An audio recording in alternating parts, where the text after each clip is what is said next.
छत्रपती शिवाजी महाराजांचा वाऱ्यामध्ये एक पुतळा तिथं पडला।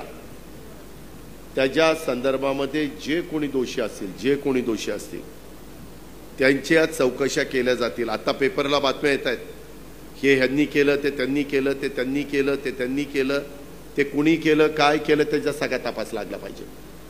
त्याच्या संदर्भामध्ये मी राज्याचा उपमुख्यमंत्री म्हणून सांगतोय, मी ह्याबद्दल महाराष्ट्रातल्या 13 कोटी जनतेची माफी मागतो की युगपुरुष छत्रपती शिवाजी महाराज हे आपल्या सगळ्यांचं दैवत आहे आणि त्या दैवताचा पुतळा त्या पद्धतीनं असा वर्षाच्या आत ह्या पद्धतीनं ते नादुरुस्त होणं किंवा पडणं हे सगळ्यांना धक्का देणारी बाब आहे।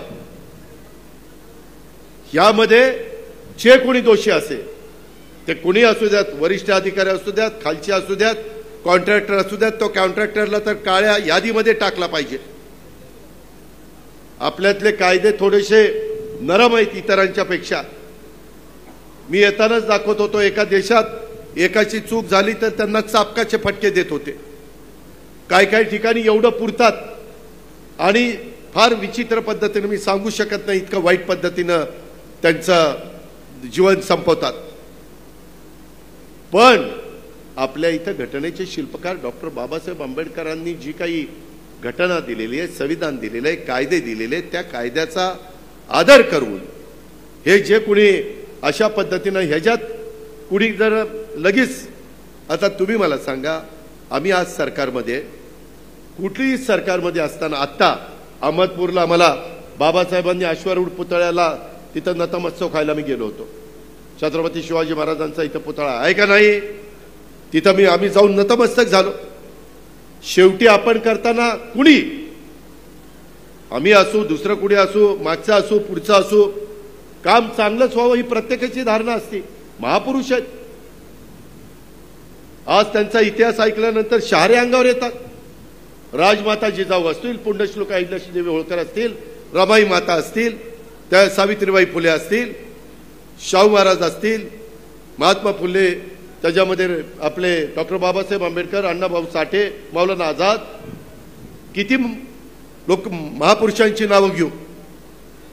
यांच्याबद्दल आपल्या सगळ्यांच्या मनामध्ये एक आदराची भावना आहे।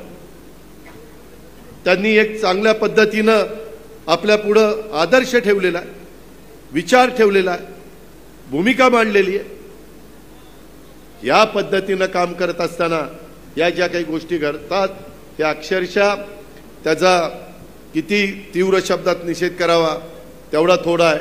आणि ह्या संदर्भामध्ये पूर्णपणे हे अमक्यानी बांधलं होतं, तमक्यानी बांधलं होतं, कुणीतरी बांधलं होतं, एकमेकावर ढकलाढकली करण्याच्या पेक्षा जो दोषी असेल परत अशा पद्धतीनं कुणी पुतळे उभे करत असताना 50 वेळा विचार करतील।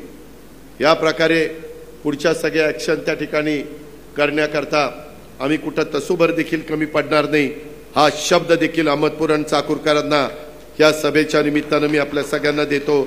इतर पण अनेक कामं आमच्या बाबासाहेबांच्या मार्गदर्शनाखाली त्यांनी केलेल्या आग्रहाखातर आम्ही त्याच्यामध्ये अंतेश्वर उच्च पातळी बंधारा ऊर्ध्व महादार प्रकल्प ते प्रस्तावित झरी बुद्रुक साठवण तलाव उपसा सिंचन योजना या सर्वेक्षणाच्या कामाला मंजुरी देतील। त्यामुळे 33 गावांची 8000 हेक्टर क्षेत्राला लाभ मिळणार आहे। 8000 म्हणजे 8 दुने 16 4 20 20,000 एकर प्रस्तावित योजनेच्या कामाकरता 4000 कोटी निधीच्या खर्चाला आपण मान्यता दिलेली आहे।